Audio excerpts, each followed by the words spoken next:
On January 20, 2009, 47-year-old Barack Hussein Obama took the oath of the presidency of the United States of America and was sworn in as our 44th president. Promising hope and change, almost 53% of the electorate, representing over 69 million voters, cast their ballots for the first African-American president in our history. Campaigning as a moderate, Mr. Obama appealed to both sides of the aisle, earning 43% of the white vote. Our nation was poised for a breath of fresh air and a new direction, led by the bright, young United States Senator from Illinois. Even those who did not vote for him were prepared to support Mr. Obama, who no doubt inherited some tough issues.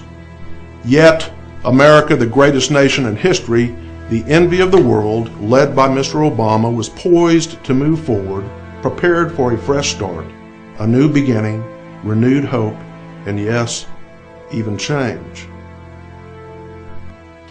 3 years later, as this is recorded, we are a nation on the brink of collapse. A man was elected who is the worst and most dangerous president in the history of America. Worse than Jimmy Carter, worse than even James Buchanan, who preceded President Abraham Lincoln in office. The failure of the greatest nation in the history of the world is happening on our watch. Under Mr. Obama's administration, our national debt has increased to a staggering $15 trillion, the most rapid and greatest increase in debt incurred by any president in our history. Mr. Obama has run up more debt in just 3 years than President George Bush did in his entire 8-year term, and more prior to the Bush administration than all presidents combined in the history of our country. To really put that in perspective, that's $3.5 billion of debt we're incurring a day. $2,430,000 a minute. In the time it'll take you to listen to this case, our nation will have incurred another $240 million in debt. We're paying $616 million a day just in interest. We owe China alone $1.1 trillion, for which we pay the Chinese $73 million a day in interest. In fact, we're now borrowing money to pay the interest on the money we've borrowed. Our debt is no longer a financial issue. It's a national security issue.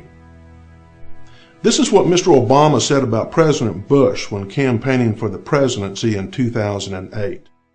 The problem is that the way Bush has done it over the last 8 years is to take out a credit card from the Bank of China in the name of our children, driving up our national debt from $5 trillion for the first 42 presidents. Number 43 added $4 trillion by his lonesome, so that we now have over $9 trillion of debt that we are going to have to pay back. $30,000 for every man, woman, and child.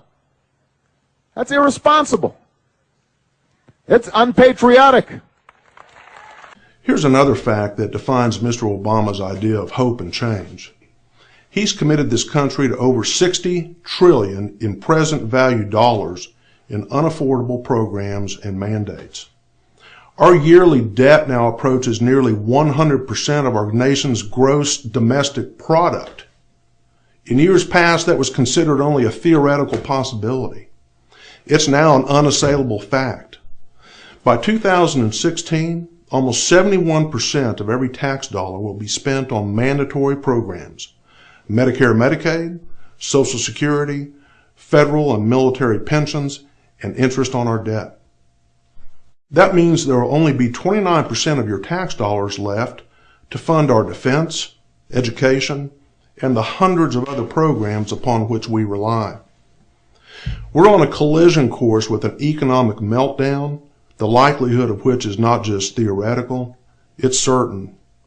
And you young people who voted for Mr. Obama in 2008, I tell you now, he's charted a course for your future that is nothing short of cataclysmic. one in which you'll be held in economic bondage during your lifetime, paying for those who already have their hands in your pockets. Those who have worked hard, have educated themselves or learned a trade, and have succeeded are demonized as selfish and uncaring. Success used to mean something. It's now looked upon with derision and contempt by a new and dangerous element. The makers and producers in this country have been taken hostage by a growing throng of takers and users who not only expect but now demand what's yours and then criticize the manner and extent to which you provide it. Today, the top 1% of wage earners, those earning over $340,000 a year, pay 40% of the federal income tax dollars. The top 5% of wage earners, those making over $150,000 a year, pay 60% of federal income tax dollars. And the top 10%, those of you making over $110,000 a year, pay 70% of our federal tax bill. Fully 50% of American wage earners pay no federal income tax at all. What has that created? A massive number of Americans who have no incentive whatsoever to change a system in which they receive free government goods and services for which they pay nothing. In 1935, when Social Security was passed, there were roughly 42 workers to support every retiree. Now there are 3.1 workers for every person on Social Security, soon to decrease to an ominous ratio of about 2 to 1.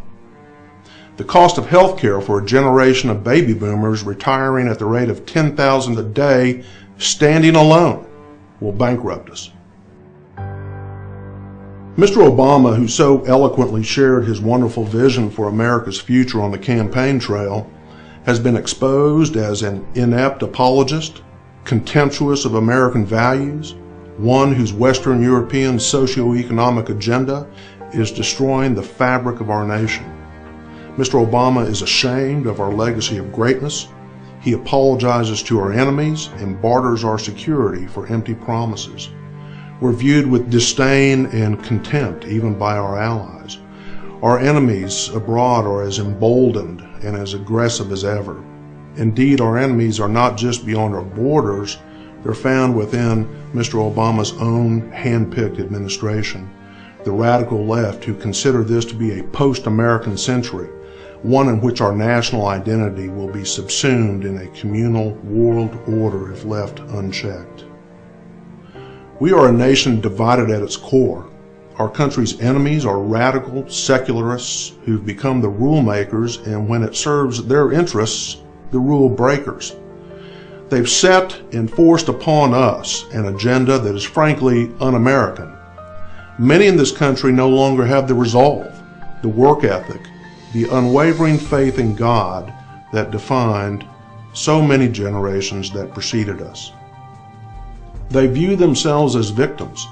Their failures are someone else's fault, for which there is always someone to blame, and for which there must always be payment and restitution. Many of our citizens no longer want a helping hand. They just want a handout. Others shamelessly exercise their power, fortunes, and influence to their benefit and to our collective detriment. This is a study in the destruction of a nation. Some of the images you're about to see are graphic. Some of the language is disturbing. Every assertion made is foundationally accurate and factually true. The proof of Barack Obama's duplicity, the evidence of the fraud he's perpetrated on America, is found in his words and those with whom he's allied on the far left. At the close of this case, I will ask you to stand with me and fight for our future. Make no mistake, we're in a war against our enemies, both foreign and domestic. Mr. Obama's true colors should have really come as no surprise. You'll remember this man, Mr. Obama's friend and mentor, the Reverend Jeremiah Wright. The government gives them the drugs, builds bigger prisons, passes a 3-strike law, and then wants us to sing God Bless America? No, no, no. Not God Bless America. God damn America that's in the Bible for killing innocent people. God damn America for treating us citizens as less than human. God damn America as long as she tries to act like she is God and she is supreme. Mr. Obama was a member of Jeremiah Wright's congregation for 20 years. Do you think just maybe his worldview and his American perspective were shaped by the 20 years of hate spewed from that pulpit? I wonder if Mr. Obama's perception of America is the reason he refuses to allow the American flag to be flown in Haiti. Did you know we are, not surprisingly, the greatest single contributor to the Haitian relief effort following the earthquake that ravaged that Caribbean nation in 2010? We've contributed hundreds of millions of dollars to the Haitian people. Yet our president issued a mandate that the American flag not be displayed. I wonder if it ever occurred to Mr. Obama that for many people, our flag is the symbol of strength and hope in the world. As a signal of Mr. Obama's political sensitivity to our enemies, one of his first acts as the Commander-in-Chief of the American Armed Forces was signing an executive order on January 22, 2009, prohibiting enhanced interrogation of terrorists and closing the Guantanamo Bay detention facility, housing the world's most brutal terrorists like Khalid Sheikh Mohammed. Why? Mr. Obama said that Guantanamo sent the wrong message. It hurts America's reputation, argued Mr. Obama in support of the facility's closure. Who was the leader of the free world afraid might be insulted? Well, we found out very quickly. Muslim Arabs, Islam. In fact, Mr. Obama's first formal interview as President of the United States was with Al Arabiya on January 26, 2009. My job is to communicate the fact that the United States has a stake in the well-being of the Muslim world, that the language we use has to be language of respect. You know, I have Muslim members of my family. I have lived in Muslim countries. Regardless of your faith, and America is a country of Muslim, Jews, Christians, non-believers, my job is to communicate to the American people that the Muslim world is filled with extraordinary people. We sometimes make mistakes. We have not been perfect. In June 2009, a little over 6 months after taking the oath of office, Mr. Obama flew to Cairo and in a message to the Arab world had this to say. And I'm also proud to carry with me the goodwill of the American people and a greeting of peace from Muslim communities in my country. Assalamu alaikum. We meet at a time of great tension between the United States and Muslims around the world. More recently, tension has been fed by colonialism that denied rights and opportunities to many Muslims. As the Holy Quran tells us, be conscious of God and speak always the truth. I have unequivocally prohibited the use of torture by the United States, and I have ordered the prison at Guantanamo Bay closed by early next year. As in the story of Isra, when Moses, Jesus, and Muhammad, peace be upon them, joined in prayer. Mr. Obama, Americans are not colonialists. Quit apologizing for America. And I frankly don't recall reading anywhere in the Bible that Jesus Christ, Muhammad, and Moses joined in a prayer.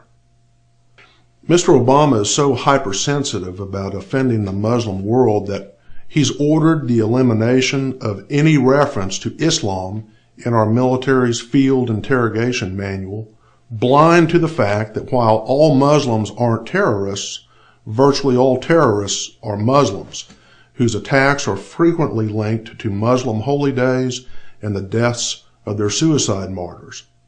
And Iran? Obama said this in a direct message to the people of Iran. This issue has been a source of tension between the United States and the Islamic Republic of Iran. And we are willing to move forward without preconditions on the basis of mutual respect. Without preconditions? Iran is the linchpin of evil that now threatens peace in the Middle East, indeed throughout the world. As I'm recording this, the FBI has been placed on heightened alert with new verified threats of Iranian-sponsored attacks on our soil. Iran will have a deliverable nuclear warhead this year, as confirmed by Mr. Obama's own Secretary of Defense, Leon Panetta. Iran now presents an even greater threat to the world and is a clear, immediate, and present danger to the nation of Israel. Even as this is recorded, Iran is belligerently threatening the Strait of Hormuz, through which over 20% of the world's oil is shipped. Do you think Ronald Reagan would have pandered and apologized to Iran like Mr. Obama? Not a chance. For those of you too young to remember, or those who have forgotten, the Iran hostage crisis that occurred on Jimmy Carter's watch ended and the hostages were released the day President Reagan was inaugurated. Why? The Iranians were afraid of President Reagan. They knew better than to yank him around the way they did Jimmy Carter. They had neither respect nor fear of Jimmy Carter. Mr. Obama's dithering, pandering, and unconditional appeasement of Iran and militant Islam have destabilized our security and threatened our peace. Yet, he won a Nobel Peace Prize. President Reagan, through strength, resolve, and unwavering belief in the cause of freedom, brought our hostages home, ended the Cold War, and brought down the Berlin Wall. Did the Nobel Committee recognize President Reagan for the most significant geopolitical accomplishments in the 20th century? Sadly, no. A fact that should give you pause about the value of a Nobel Prize and the serious lack of judgment by that august body. Do you think President Ronald Reagan would have bragged about the accomplishments of Iran and the Arab world and remained silent about the comparatively colossal contributions by the United States of America to mankind?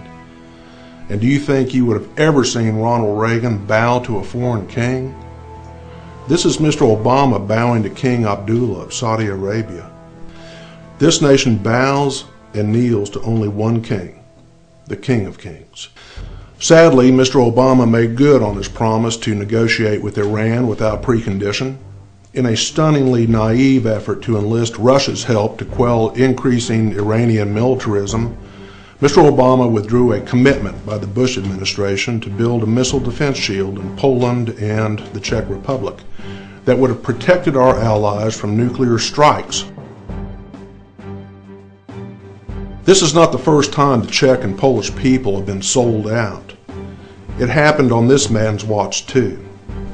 British Prime Minister Neville Chamberlain, who on September 29, 1938, famously entered a non-aggression treaty with Adolf Hitler that basically ceded huge portions of Czechoslovakia to the Nazis.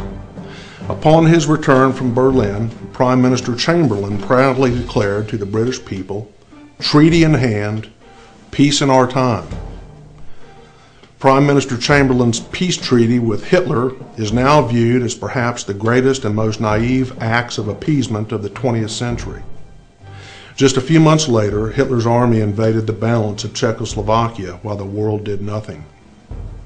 A year after that, Hitler blitzkrieged Poland while the world again stood by. 2 years later, on May 10, 1940, Germany overran France, its now infamously impenetrable Maginot Line offering nothing more than a hiccup of resistance to Hitler's advancing panzer divisions. France unconditionally surrendered in less than 2 weeks, and on July 10, 1940, Hitler's Luftwaffe attacked Great Britain. The British people, under the new leadership of Prime Minister Winston Churchill, fought alone and valiantly against the Nazis, representing a last stand against the Third Reich's almost certain control of the entirety of Europe until the United States entered the war after the Japanese attack on Pearl Harbor. Did you know Mr. Obama removed Prime Minister Churchill's statue on loan from the British government to the White House and sent it back to the UK? That would be tantamount to having the British return a statue of George Washington or Abraham Lincoln. How many times do leaders like Mr. Obama need to be reminded that the foremost responsibility of any president is to protect our country? The past is indeed prologue, Mr. Obama. Your appeasement, apologies, and unconditional concessions have served only to weaken our country and endanger the world. We now face a new and emboldened pantheon of evil. Our enemies recognize and respect only one thing, Mr. Obama: strength and resolve. Peace has always been forged on the edge of a sword. Now, Mr. Obama, who we're told thinks he's the smartest guy in the room, is playing nuclear chess with a Russia that is light years more dangerous, one whose word means nothing. And in a battle of wits, he is predictably losing. Consider this. In the mid-1980s, Mr. Obama was a community organizer in Altgeld Gardens, a public housing project in Chicago. During the same time frame, his adversary, Russian Prime Minister Vladimir Putin, had been a KGB officer for 10 years, assigned as the first chief director of the former Soviet counterintelligence agency monitoring foreigners. In 1990, while Mr. Obama was in law school, Putin was appointed as advisor on Soviet international affairs. What was the result of Mr. Obama's unconditional withdrawal of our missile defense in Czechoslovakia and Poland in an effort to leverage Russian control of Ahmadinejad in Iran? Iran will have a deliverable nuclear weapon on Mr. Obama's watch.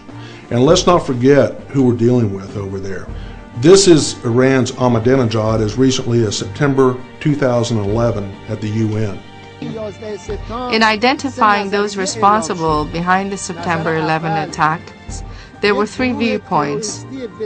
First, that a very powerful and complex terrorist group able to successfully cross all layers of the American intelligence and security carried out the attack. This is the prevalent viewpoint, which has been supported mainly and advocated by American statesmen. Second, that some segments within the U.S. government orchestrated the attack to reverse the declining American economy and its grips on the Middle East in order to save the Zionist regime. The majority of the American people, as well as most nations and politicians around the world, agree with this view. Even now, Mr. Obama is considering standing down on a European missile defense shield because Russia objects to its deployment. In fact, Russia has retargeted its nuclear weapons on American sites and installations in Europe and threatens to withdraw from the New START, the Strategic Arms Reduction talks, altogether unless the United States acquiesces to its demands. Russia need not be concerned. Mr. Obama is now contemplating an 80% unilateral and unconditional reduction in our deployed nuclear arsenal and complete withdrawal of tactical nuclear weapons from Europe. And much like the gun control zealots out there who insist that guns kill, not the criminals who pull the trigger, Mr. Obama's ineptitude is born of his belief that nuclear weapons threaten world peace, not the tyrants who possess them. Mr. Obama, we will not stand by any longer while you barter and compromise our national security to appease our enemies. They respect only one thing: strength, a quality you conspicuously lack. In August 2011, Mr. Obama toured the upper Midwest to consider what the folks in small-town America had to say about what he called the real economy. Traveling in a $1.1 million bus manufactured in Canada, Mr. Obama announced almost 1,000 days into his presidency that he was ready to unveil a new jobs program. There's no shortage of ideas to put people to work right now. What is needed is action on the part of Congress, a willingness to put partisan politics aside and do what is right for the country, said Mr. Obama. Apparently, the plethora of jobs ideas was lost on Mr. Obama. While America's economy lay in tatters, unemployment remained at 9.1%. 47 million Americans were on food stamps. 12 million Americans are out of work. Foreclosures were being filed at record rates. Mr. Obama promised to unveil his new jobs plan after a 3-week vacation to Martha's Vineyard. In fact, the First Lady couldn't wait. So at taxpayers' expense, Michelle flew out beforehand on a special jet with a full Secret Service detail. Our president arrived a few days later on Air Force One. The Obamas stayed in a $50,000 a week, 28-acre beachfront farm. Not to worry, though, Mr. Obama was working on a jobs plan that would free Americans from the desperation of joblessness. About a month later, in a joint session of Congress, Mr. Obama announced his much-anticipated plan, the American Jobs Act. Here are the details. Another tax on Americans to the tune of $447 billion to do what? Repair America's infrastructure. Mr. Obama, the architect of America's economic future, and the best he could come up with was another public works program funded by another $500 billion we don't have that would surely have to be borrowed from the Chinese. Really? What do we pay this man for? And if that wasn't insulting enough, Mr. Obama said this. And on all of our efforts to strengthen competitiveness, we need to look for ways to work side by side with America's businesses. That's why I brought together a Jobs Council of leaders from different industries who are developing a wide range of new ideas to help companies grow and create jobs. Who was sitting in the House gallery with the First Lady when Mr. Obama unveiled his jobs plan? Jeff Immelt, CEO of General Electric. What other hat does Mr. Immelt wear? Well, he's the chief of Mr. Obama's Council on Jobs and Competitiveness. And what did he do? Well, in August 2012, Mr. Immelt inked a deal with the Chinese government that would sell our most sophisticated aviation cockpit technology to China's state-owned aircraft industry and allow the Chinese to compete directly with Boeing, McDonnell Douglas, and the rest of America's aviation and aerospace industry. And to make matters worse, when Boeing wanted to move one of its plants to South Carolina, a right-to-work state, guess who filed an injunction against Boeing to prevent the move? Obama's National Labor Relations Board. Do you know how much GE paid in federal income tax in 2010? Zero. And I need not remind you that General Electric owns NBC. NBC and its affiliate, MSNBC, are the most shameless, left-wing, major news organizations and Obama propagandists in the United States. This is the truth about jobs in America. Unions have destroyed them. In fact, unions have destroyed American business. Now, I've got to confess, I'm conflicted on some level because our teachers, our firefighters, and law enforcement officers are, for the most part, unionized. They are, in my mind, among the most dedicated and courageous professionals. But here's the truth. Their demands for salaries and benefits, including pensions, are destroying municipalities and counties. In fact, the weight of union-based entitlements foisted upon taxpayers and endorsed by politicians on both sides of the aisle are unsustainable. And can anyone tell me where in the United States Constitution it says I have to join a union as a condition to employment? Add to that reams of federal regulations, OSHA, EPA, Obamacare mandates, and the hope for restoration of American jobs is all but destroyed. Mr. Obama recently spoke about a flicker of resurgence in manufacturing jobs in this country. You know where they are? In the South, right-to-work states. Is it any wonder that Mr. Obama's own advisor on jobs and competitiveness, Mr. Immelt, in addition to selling out to the Chinese government, moved GE's medical imaging headquarters from Wisconsin to guess where? Beijing, together with an additional $2 billion in customer innovation and development centers in China. Do you wonder why manufacturing jobs have disappeared in Ohio, Michigan, and Pennsylvania? Unions killed them off. Do you know why the U.S. government had to bail out GM and Chrysler, or why American manufacturing is a relic of the past, or why the costs of the few goods manufactured in this country are so high? Unions. Mr. Obama, you want to cut some debt? Consider closing the Department of Labor. It cost taxpayers $148 billion in 2011. Our National Labor Relations Board is a 5-member panel appointed by the President with the consent of our democratically controlled Senate and the de facto Gestapo arm of big labor. It cost American taxpayers $287 million in 2011. The sad fact is that union employees represent just 12% of our workforce, but have wrecked American businesses and the jobs they would have provided. Now, public employee unions are doing the same thing, demanding salaries and benefits far exceeding those paid in the private sector. Yet, listen to Teamsters President James Hoffa at a labor rally this past Labor Day, wondering where the jobs are. This is your army. We are ready to march. And President Obama, we want one thing: jobs, jobs, jobs, jobs, jobs, jobs, jobs, jobs. That's what we're going to tell him. He's going to be, and when he sees what we're doing here, he will be inspired. But he needs help. And you know what? Everybody here has got to vote. If we go back and we keep the eye on the prize, let's take these son of a bitches out and give America back to America where we belong. Guess who was next up on the platform following Hoffa's class act? It is good to be back in Detroit.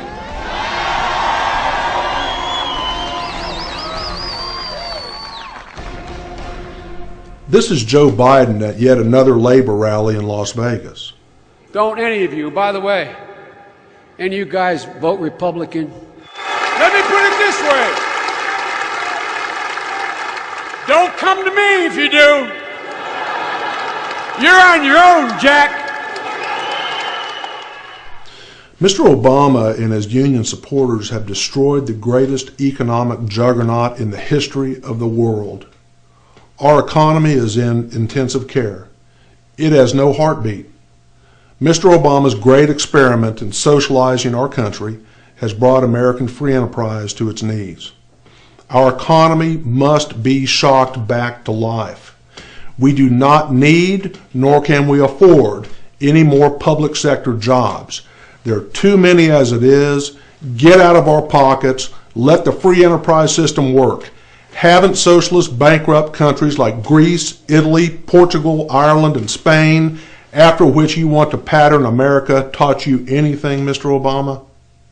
Mr. Obama has single-handedly crippled the American dream for millions of Americans, especially the young who place their faith and trust in him. He betrayed not only our younger voters, but even our older generation. He betrayed my own father, a lifelong conservative who was raised in the Depression and fought in World War II for 3 years in the Pacific as a turret gunner in a B-24 bomber. My dad spent his life exploring for oil in the jungles of Venezuela, the sands of North Africa, and the endless outback of Australia. He and tens of thousands of American explorers employed by American oil and gas companies discovered oil for countries that are now wealthy beyond comprehension. Mr. Obama calls Americans who explored and developed the world we live in colonialists. I call them heroes. In the countries we made wealthy, OPEC thugs hold us in contempt, and yet our president bows to their kings. My dad served his country. He provided for his family. And when he was without work, he found work. He and my family moved 8 times to 3 continents when I was growing up. My dad never once applied for unemployment. He never took a handout. He and my mom, a school teacher who worked 2 jobs and refused to join Oklahoma's teachers' unions, put me and my sister through college and me through law school. My dad voted for you, Mr. Obama, and 2 weeks before he died in August 2009, he told me his vote for you was an embarrassment and a mistake. I'm proud to say that the first president I ever voted for was Ronald Reagan, without question the greatest president of the modern era, surpassed in our history only by President Washington and President Lincoln. Recently, Mr. Obama tried to co-opt President Reagan's legacy by comparing the challenges he faces today with those President Reagan inherited from Jimmy Carter. Ronald Reagan never blamed Carter for the problems he faced. He did his job and fixed them. He did not apologize to our enemies. He embraced American greatness. He did not rely on the government to solve our problems. He relied on the American people. Mr. Obama, on your best day, you'll never be Ronald Reagan. Global warming. Our national economic policy is based on the greatest fraud ever perpetrated on the American public, man-made global warming. Based on dubious science, we've been force-fed a lie by the liberal left that the polar ice caps are melting, our coastlines will be flooded, and the world as we know it will cease to exist. And so we've allowed those on the left to hijack and destroy our economy to save the earth from an illusory threat that is not man-made. In fact, there is no threat, just normal, completely natural and predictable climatic changes that will run their course. Is there a global warming trend? Probably. Is it caused by man-made emissions? Hardly. We've been shamelessly misled by groundless science and fear-mongering on a scale never seen in American history. Who are the proponents of man-made global warming upon whom we're being forced to rely? What's their method? What's their science? And most importantly, what's their agenda? Without question, the most shameless purveyor of the man-made global warming myth is Al Gore. Gore has peddled an Oscar-winning study in propaganda known as An Inconvenient Truth, in which Gore all but guarantees the destruction of the world as we know it because of man-made greenhouse emissions. Who's benefited most from Gore's propaganda initiative? Al Gore. He's become a multi-millionaire peddling fear and green economy demagoguery, blindly supported by the self-proclaimed best and brightest intellectuals on the East Coast and wine-sipping movie stars on the West. Gore lives in a $4 million mansion in Southern California and flies around in a G5 and apparently expects the rest of us to ride bikes and live in solar-powered tents. The man-made greenhouse myth has wrecked our economy. Do you seriously think China and India are too concerned about their carbon emissions? Did you know that in 1975, the fear rampant at the time was global cooling? A new ice age was predicted, one that would devastate our crops, cause widespread starvation, and destabilize governments worldwide. In fact, in some scientific quarters, spectacular solutions were proposed, such as intentionally melting the polar ice cap by covering it in black soot or artificially diverting Arctic rivers. Some of you may recognize this.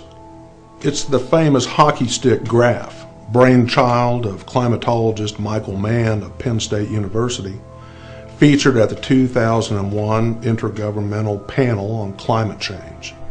With stunning rapidity, it became the iconic symbol and the basis of the Green Movement orthodoxy. It was the linchpin of Gore's equally iconic Nobel Prize-winning study in propaganda, An Inconvenient Truth, reflecting global temperatures spiking off the chart beginning in 1998. There's a problem though. Mann's hockey stick graph is pure fiction, conspicuously omitting references to the medieval warm period and the Little Ice Age. Why did Mann and Gore gloss over those monumentally important and proven climatic facts? Temperatures, years 1000 to 1270, were warmer than they are today. And guess what? There were no man-made CO2 emissions back then. Why is the Little Ice Age relevant? Low global temperatures, like those trending upward, are the result of completely natural and predictable variations in solar activity. The eco-warmongers used to cite an impressive list of scientists and climatologists who supported the notion of anthropogenic global warming. Those same scientists are now jumping over the rails of the titanic fraud that is man-made global warming. Some of them, standard bearers of the green movement, have been exposed as liars, falsifying and intentionally manipulating data to support the global warming hysteria they incited.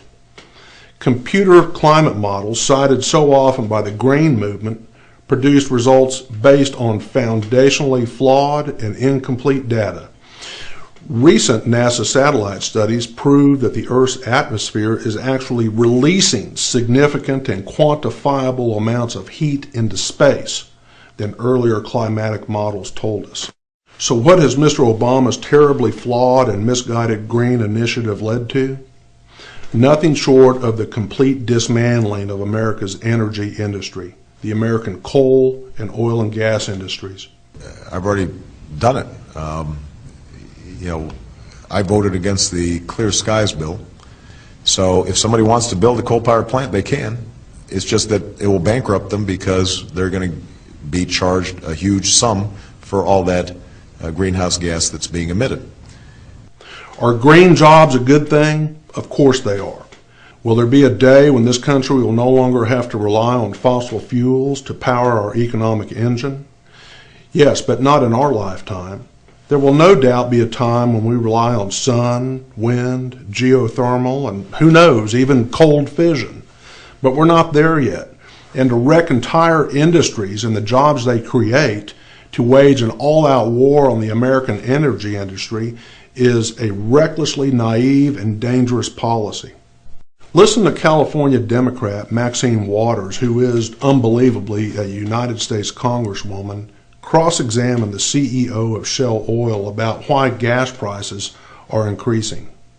What guarantees are you going to give this liberal about how that will reduce the cost of gasoline at the pump if we let you drill where you say you want to drill? I can guarantee to the American people, because of the inaction of the United States Congress, ever increasing prices unless the demand comes down, and the $5 will look like a very low price in the years to come if we are prohibited from finding new reserves, new opportunities to increase supplies. And guess what this liberal would be all about? This liberal will be all about socializing,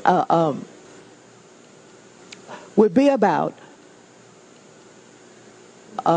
basically taking over and the government running all of your companies.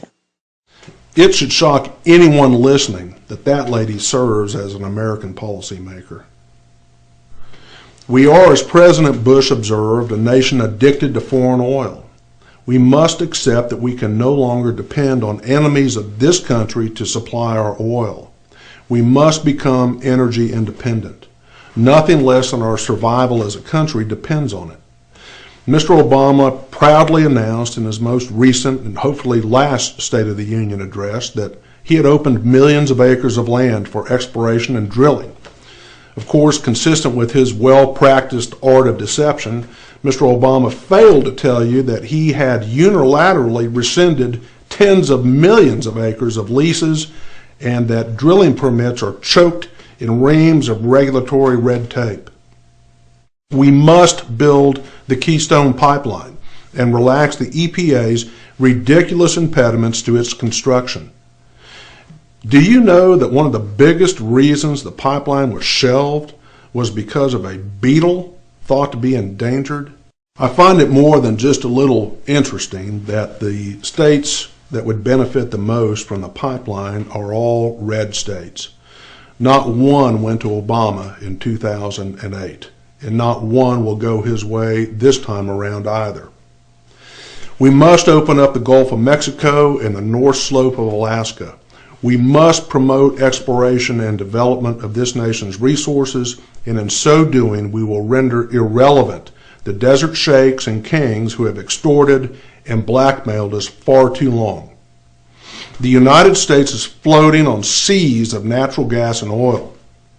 We have the greatest coal reserves in the world, enough to power our electrical generating plants, to heat our homes, and fuel our manufacturing plants for over 100 years. Yet, in his quixotic haste to throw the American oil and gas and coal industries under the bus, Mr. Obama, a community organizer by trade, facilitated the investment of $500 million of your tax money in Solyndra, a fiasco of epic proportions, the facts of which are still being uncovered. Solyndra, the maker of solar power panels funded at Mr. Obama's insistence, went bankrupt. In fact, Solyndra never showed a profit, and Mr. Obama was advised just 2 months before he flew out to tour Solyndra that PricewaterhouseCoopers issued a report warning about Solyndra's solvency. Where in the Constitution does it allow the executive branch to play venture capitalist and funnel $500 million in taxpayer dollars to a private company? In fact, as a part of the galactic failure that was Mr. Obama's $1 trillion stimulus program, the Department of Energy has issued over $18 billion in guaranteed loans to green industries. How many green jobs did your tax dollars create? About 3,500, translating to a stunning $5 million per job. Would it not be possible to apply some of those dollars and develop the technology that might substantially, if not totally, eliminate CO2 emissions from coal-burning plants, allowing us to use our massive reserves while eliminating our dependency on foreign oil? Are you telling me we don't have the technology to burn coal without carbon emissions, assuming that's truly the end of the world problem we've been led to believe it is? To promote an agenda that has absolutely thrown American energy interests under the bus, Mr. Obama appointed his green czar, this man, Van Jones, an admitted communist who actually blamed President Bush for the attacks on 9/11. This is from his bio. The incident, referring to the Rodney King verdict, deepened his disaffection with the system and accelerated his political radicalization. By 1992 of that year, Mr. Obama's green czar was a self-avowed communist.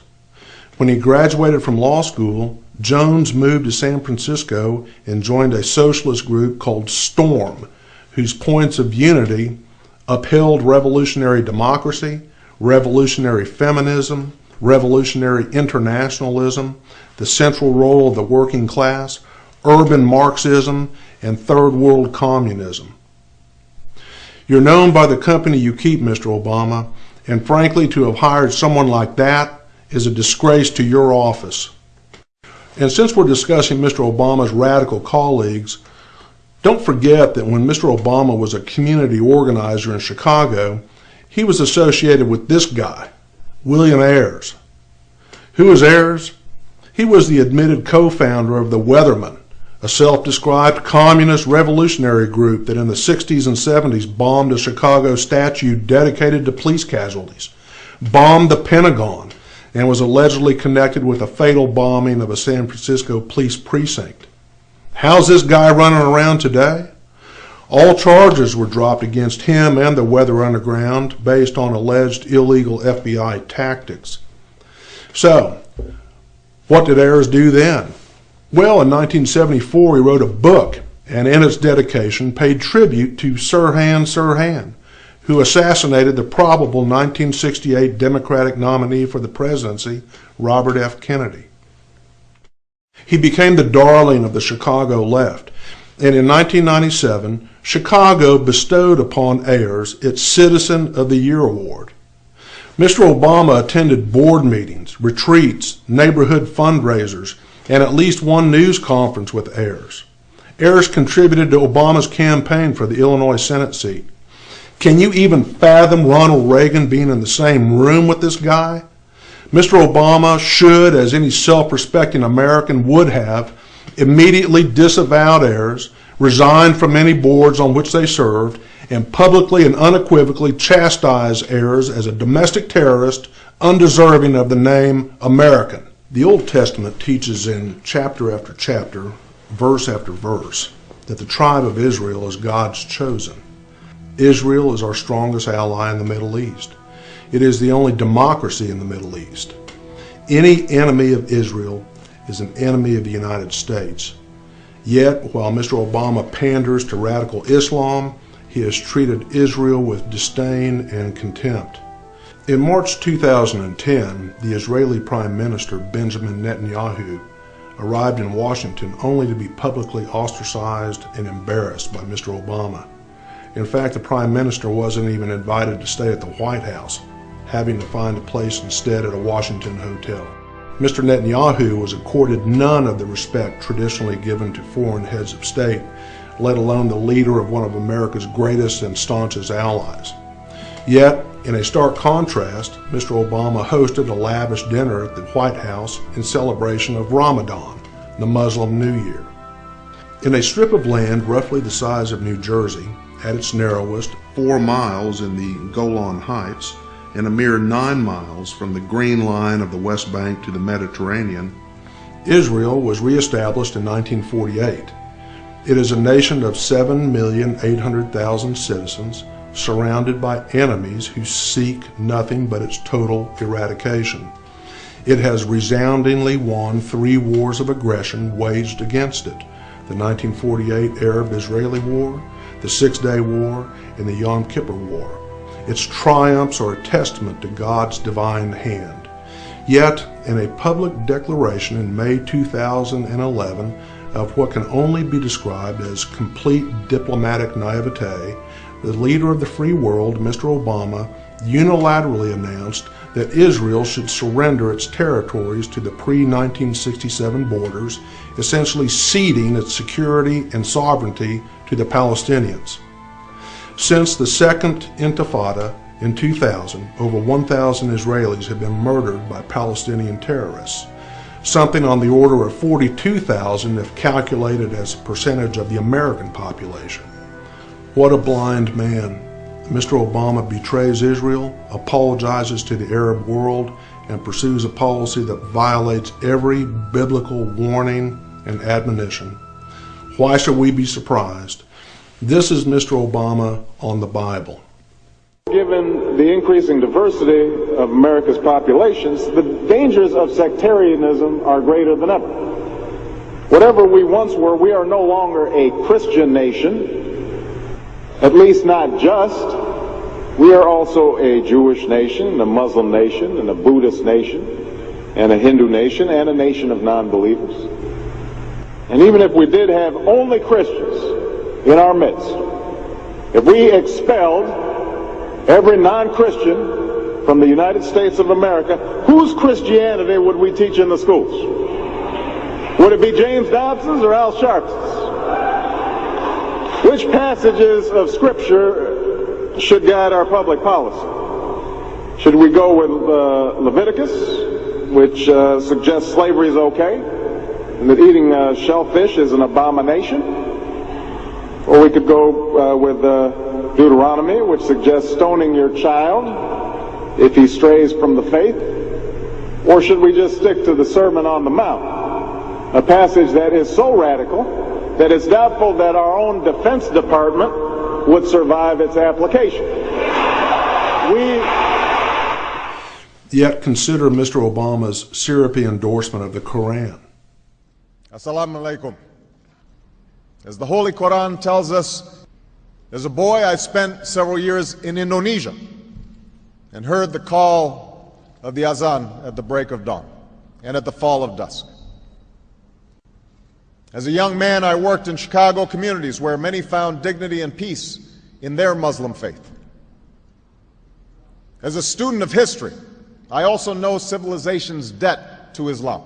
Using the same Holy Quran, so I have known Islam on 3 continents.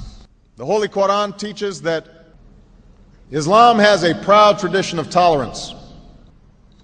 The Holy Quran tells us, as of this recording, the United Nations is seriously considering granting statehood status to Palestine that has done nothing but perpetuate misery, treachery, and unimaginable cruelty on Israel and the world. Peace treaties with Palestine mean nothing. The Camp David Accords, famously negotiated by Jimmy Carter with Anwar Sadat and Menachem Begin, were breached by the Palestinians. Its chief architect, Anwar Sadat, a man of peace, a man of incredible courage and vision, a man of God, was gunned down by Palestinian sympathizers in 1981.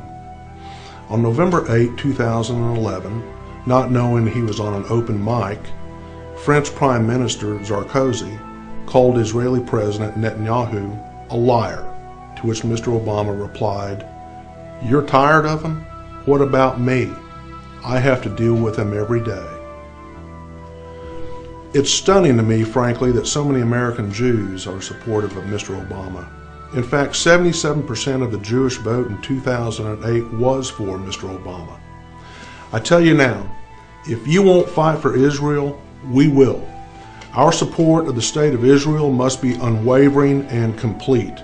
Anything less than our total financial, military, and spiritual support of Israel is an act of geopolitical treason. You enemies of Israel, be warned.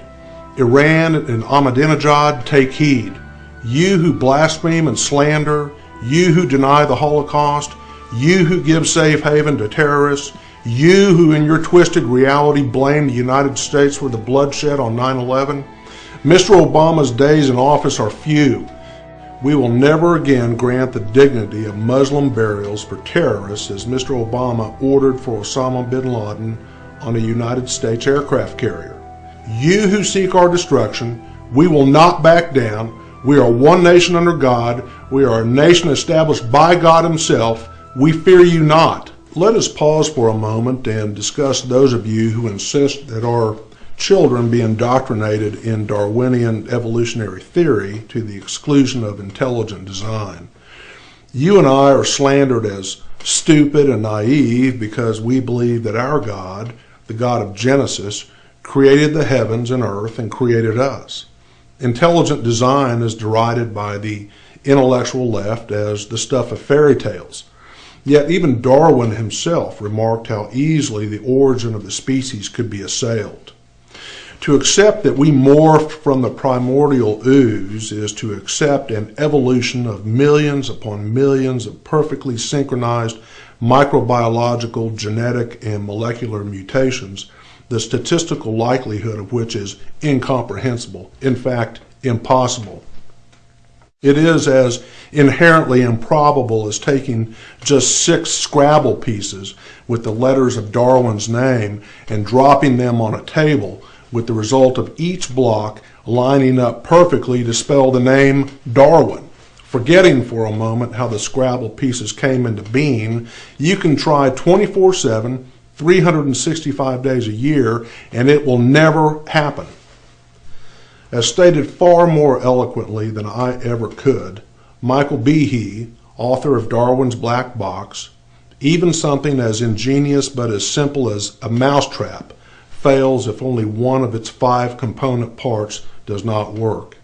How then does one explain the extraordinarily complex process of coagulation, or the genius and perfection of the human eye, both subsets of the greater host that is the incredible human body? You who have all the answers, where is the unbroken fossil record that supports this, something we were all force-fed in junior high science? Is this the best evolutionists can come up with? Leakey's bipedal Lucy, thought to be the proverbial missing link? For those who choose to subscribe to the theory of Darwinian evolution, I have no doubt you evolved from this. You and I are those who Mr. Obama famously derided during his campaign while at a wine tasting in California as clinging to our Bibles and guns. And we're the same people to whom Joe Biden referred to in this clip. You are the only folks keeping the barbarians from the gates. You are the only non-governmental power. The only non-governmental power. Had the Environmental Protection Agency been around when this country was developing its infrastructure, there would be no railroads or coal mines or oil wells, crops or dams or navigation systems, harbors or bridges. And as the years progressed, there wouldn't be any highway system or skyscrapers or runways or airlines or nuclear power plants or refineries. The list goes on and on. We would have been regulated into mediocrity and dependency. I will never forget representing a small hospital in rural southeast Oklahoma. The citizens there were in desperate need of a new facility. The old one was quite literally falling apart. So one was built, but would not have been had this been discovered. This is a burying beetle, indigenous to this part of the country and apparently endangered. This is the same bug that in part shut down the Keystone Pipeline. If this beetle had been discovered on the land where the new hospital was to be constructed, we would not have passed the EPA Phase 1 inspection, depriving the many folks in that area of rural Oklahoma of the health care they desperately needed. Now, do I endorse plants pumping toxic sludge into our streams, rivers, and lakes? No, I don't. Do I want our aquifers polluted? No. Do I want whales slaughtered by Japanese whaling fleets? No. Do I want contaminated food fed to our children? Of course not. Is there a need for some regulation? Of course there is. It was the abuse of our environment by eco-criminals who raped our land, poisoned our waters, and polluted our air that necessitated intervention in the first place. But like a cancer, government will metastasize if left unchecked. Show me any regulatory agency, you pick it, and I'll show you an agency run by insulated bureaucrats, divorced from reality, who spew forth piles of regulatory nonsense that are destroying our society, our communities, and our businesses, large and small. Federal judges appointed by Mr. Obama permeate our judiciary. He's appointed 2 of our 9 U.S. Supreme Court justices. Can you believe that just 9 justices interpret state, federal law, and the United States Constitution for over 300 million Americans? United States Supreme Court Justice Ruth Bader Ginsburg, former general counsel for the ACLU and a Clinton appointee, recently told students at the University of Cairo that she would not use the Constitution of the United States of America as a model upon which to draft a new Egyptian constitution. That is stunning beyond my ability to even comprehend. A good friend of mine recently said it doesn't really make a difference who's sitting in the White House. Let me tell you, it absolutely matters. And one of the most significant reasons is because the President appoints our Supreme Court justices. They are there for life. They interpret the law of the land, decisions that impact Americans for generations.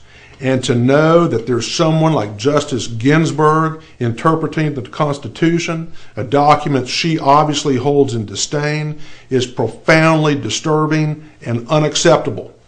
Do you really want Mr. Obama picking our judiciary? Consider this as well. The Obama administration appealed a death sentence imposed against Humberto Garcia, a Mexican national who confessed and was convicted of kidnapping, raping, torturing, and murdering a 16-year-old girl. Why was Mr. Obama concerned? Was Mr. Garcia not read his Miranda rights? He was. Was he incompetent to stand trial? No. Was his confession coerced? No. Did DNA prove that Texas had the wrong guy? No. What then?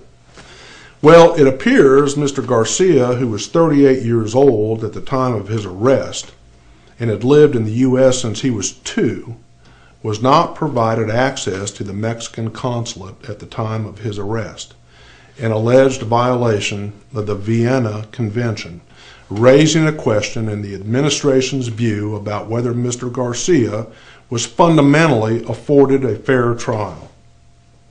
Fortunately, the administration's appeal was denied, and Mr. Garcia was executed as well he should have been. Of all the cases decided by the United States Supreme Court, one of the worst has to be its 1857 Dred Scott decision, in which our highest court found that slaves and descendants of slaves could not be recognized as U.S. citizens and were not protected by the Constitution. Fortunately, President Lincoln and the 13th and 14th Amendments effectively did away with that horrific ruling. As fundamentally wrong as Dred Scott was, not just for African Americans, but its betrayal of everything that's right about America, the most lethal ever was the Supreme Court's 1973 decision in Roe v. Wade, in effect legalizing the wholesale annihilation of unborn children. Since it became the law of the land, abortion mills have slaughtered approximately 50 million unborn babies. I wonder how many Martin Luther Kings, Albert Einsteins, Bill Gates, Thomas Edisons, JFKs, Ronald Reagans, Neil Armstrongs, Michael Jordans, Billy Grahams have been murdered. How many teachers, doctors, scientists, artists, inventors, entrepreneurs, entertainers, musicians, athletes, and leaders have had their lives snuffed out in procedures rivaling those carried out by Joseph Mengele in Nazi death camps? Here's the point. Mr. Obama will come to the rescue of a confessed and sadistic rapist, torturer, and murderer, but stands idly by while the most innocent among us are butchered in an unabated Holocaust that is the shame of this nation. There can be no discussion of judicial activism without discussing Eric Holder, the Attorney General of the United States, the Chief Law Enforcement Officer of the United States government and head of the United States Department of Justice. One of Mr. Obama's cronies, Holder is an absolute disgrace to America. This is our Attorney General being asked whether he would have given Osama bin Laden a Miranda warning had he been apprehended. Let's say we capture him tomorrow. When does custodial interrogation begin in his case? If we captured bin Laden tomorrow, would he be entitled to Miranda warnings at the moment of capture? Again, I'm not, that all depends. I mean, well, it does not depend. If you're going to prosecute anybody in civilian court, our law is clear that the moment custodial interrogation occurs, the defendant, the criminal defendant, is entitled to a lawyer and to be informed of their right to remain silent. The answer, Mr. Holder, is no. We would have never Mirandized bin Laden and will never Mirandize terrorists. This is our same Attorney General who prosecuted CIA agents for alleged interrogation abuses of terrorists overseas, who dropped voter intimidation charges against baseball bat-wielding Black Panthers who harassed voters outside of Philadelphia voting precinct, who once all terror suspects read their Miranda rights, who sued the state of Arizona for trying to defend its border when Mr. Obama would not, and who feigned lack of knowledge about Fast and Furious, where the ATF sold thousands of assault weapons to Mexican drug dealers, leading to the death of at least one Border Patrol agent. Did you at any time, email on your personal account with Lanny Brewer and Gary Grindler in regards to Fast and Furious ever? Ever? Yes or no? The gentlewoman is recognized for an additional minute so the Attorney General can respond to her questions. I don't know. I can tell you that I didn't know. Would you check and get back with us? If you need some help, I'm sure that your agency personnel can get into those computers. If he didn't know about Fast and Furious, as Mr. Holder claims, that's frankly a gross failure in leadership and control of his own department. And if he did, and he most likely did, that too is a stunning, reckless blunder and further proof of complete incompetence by one of the most powerful men in the United States government, a part of the Trotsky trifecta: Obama, Biden, and Holder. Obamacare. It's estimated there are 32 million uninsured Americans who will receive coverage under Obamacare at a cost of nearly $1 trillion. Obamacare, Our great national foray into socialized medicine will require insurers to provide coverage for non-dependent children up to age 26, and for those of us who have pretty good health care plans, what Obama calls Cadillac health plans, a 40% tax will be imposed on insurance companies providing those plans at more than $10,000 for individuals and $27,000 for families, costs that will undoubtedly be passed along to the consumer, you and me. And for companies who employ over 50 people, they'll be required to pay a fee of over $2,000 per worker if they do not provide coverage. In part of the deal to get health care through, Mr. Obama agreed with conservative Democrats that Obamacare would not allow federal dollars for abortion. However, that order can be rescinded by Mr. Obama or any future president at any time for any reason. Consider this. Liberals and unions insisted that we pass a national health program. But guess who are now awarded Obamacare exemptions and compliance waivers? Administration friends and allies. More than 40% of the Obamacare waiver beneficiaries are union members. Not surprisingly, unions provided more than $120 million to Democrats in the last two elections, and in many cases openly campaigned in favor of a government takeover of health care, only to be granted compliance exemptions from the very program they championed. So let's get this right.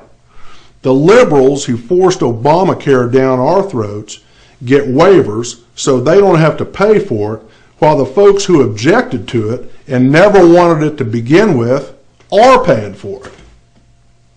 Classic liberals, always willing to spend your money, but don't dare take a dime of theirs. There are 435 congressional districts across America, and nearly 20% of the new waivers found their way to a single district, Nancy Pelosi's, the liberal former Speaker of the House, who ramrodded the bill and then famously admitted this. We have to pass the bill so that you can find out what is in it away from the fog of the controversy. While liberally granting waivers to its allies, the Obama administration has blocked freedom of information requests, demanding to know what the criteria is for waivers and why they've been denied to other applicants. Surprisingly, one of the largest liberal organizations in the country is the AARP, a key player in passing Obamacare. The AARP provided a big chunk of the $121 million spent on ads supporting the bill's passage. I wonder if they knew that $500 billion in Medicare were being siphoned off to fund Obamacare. Mr. Obama promised in arguing for the passage of the Patient Protection and Affordable Care Act that we would be allowed to keep our current health insurance and our doctors. However, his own Medicare chief actuary now acknowledges that Obamacare may cause up to 20 million Americans to lose their current health insurance policies, and doctors who are increasingly leaving Medicare, Medicaid, and the practice of medicine altogether. In response to a question about the Occupy Wall Street movement, Mr. Obama said that it had given voice to what many in America believe to be true, that Wall Street fat cats rule the country.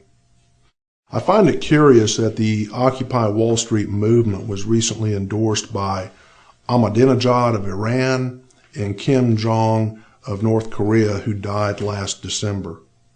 Does anything more really need to be said about that rather laughable collection of aimless anti-Semites, anarchists, communists, and malingerers? Mr. Obama's endorsement of the Occupy Wall Street movement was addressed in a recent speech by liberal commentator Bill Moyers, formerly of PBS. Mr. Moyers made this remark: Barack Obama criticizes bankers as fat cats, then invites them to dine at a pricey New York restaurant where the tasting menu alone runs $195 a person. That's now the norm, and they get away with it. Now, I'm not even sure what a tasting menu is, but my guess is it doesn't include an entree and a trip to the salad bar. Mr. Moyers went on to say that the president has raised more money from banks, hedge funds, and private equity managers than any Republican candidate, including Mitt Romney. Inch by inch, he, Mr. Obama, has conceded ground to them, referring to Wall Street, while espousing populist rhetoric that his very actions betray. Mr. Obama portrays himself as the salvation for the middle class, of the working folk, demonizing those who make more than $250,000 a year in this country as the rich who need to shoulder more of the load. Mr. Obama, I'm hardly rich. Between 2009 and 2011, I paid $280,000 in state and federal income tax. That doesn't even include the payroll taxes my law firm pays. It doesn't include after-tax dollars we pay for gasoline at the pump at 16 cents per gallon, property tax, city and county sales tax, and personal Social Security tax, capital gains tax, and even a telephone user tax. And you want more? I don't think so, my friend. The country we live in today is vastly different than the one in which I grew up. American and family values are now anachronisms, kicked out to the curb like so much garbage. Now we're force-fed a steady diet of complaints by people who've grown accustomed to having things given to them. There is a pervasive sense of entitlement that runs afoul of President Kennedy's charge to ask not what our country can do for us, but what we can do for our country. For those of us who've played by the rules, who've worked hard, who've educated ourselves, who've learned a craft or a trade, who've charted our own course, and have reached some level of success, we're chastised as selfish and greedy. What we've worked for is being taken and appropriated, confiscated by those who refuse to accept responsibility and believe it's their right to take what's yours. To borrow the words of one of our pop psychologists, you know why the left in this country treats us the way they do? Because we let them. And that ends now. This country is rudderless, adrift in a world that, in many quarters, seeks nothing less than our complete destruction. Our leadership is weak and arrogant, controlled by those whose special and selfish interests are far more important to them. Mr. Obama's bid for re-election, a mission for which he will spend $1 billion, has subsumed the interests of this country. We have it within our power to change the path we're on, to defeat our oppressors, and to break the shackles that bind us. I tell you this, if Barack Obama is re-elected, the United States of America will cease to exist as we once knew it. This country will most surely fail. We are a nation on the brink. Mr. Obama recently said that he needs 4 more years to finish the job. I submit to you that 4 more years of Mr. Obama will finish us off. History will judge us by what we will do during the short months to come, or more importantly, what we fail to do. Someone has to do something. It must be you. Someone has to do something. It must be me. Together, let's make a stand for the very soul of our country. If we don't act now, if we don't eradicate everything Mr. Obama has done to this country, we will be accomplices to the destruction of not only this generation, but those to come. We must revolutionize the way we think and the way we act. It is nothing short of a national imperative. We are the last line of defense. So what can you do? First, vote. We can fundamentally transform the economic, legislative, judicial, and moral framework of this nation and take back our country. Let our enemies underestimate us if they will. It's the greatest natural advantage we can have. Encourage every like-minded person you know to vote. Second, contribute. We must get the message out. We must galvanize and energize those in the swing states. New Mexico, Nevada, Colorado, Iowa, Ohio, Michigan, Pennsylvania, Wisconsin, Virginia, North Carolina, and Florida. Some of you might think the problems we face are overwhelming. They're too big, too complicated. We're in too deep. I tell you now, never ever lose hope. Never ever give up. Never ever quit. We are Americans. We are resilient. We have felt the sting of pain, but we always get up and we always complete the mission. We're destined to win. As Americans, success is a part of our DNA. I pray you will join me in this great quest, this greatest of missions. God bless you, and God bless the United States of America.